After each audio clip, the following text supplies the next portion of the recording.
Button combination. Shift/mode plus rune. Breakpoint resume.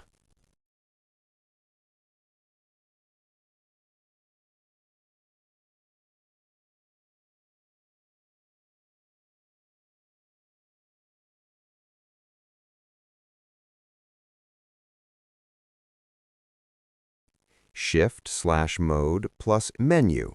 It is used to show help information.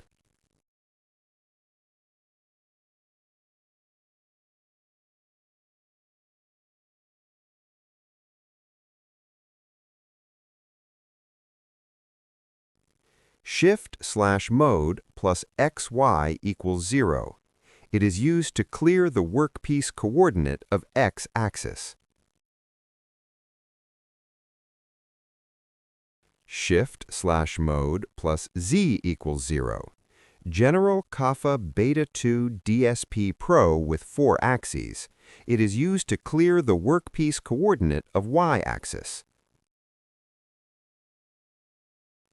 Shift/mode plus F%.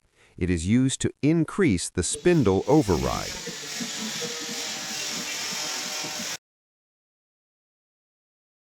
Shift/mode plus F-%. It is used to decrease the spindle override. Shift/mode plus 0, 0, minus. It is used to move X-axis or Y-axis to the fixed point.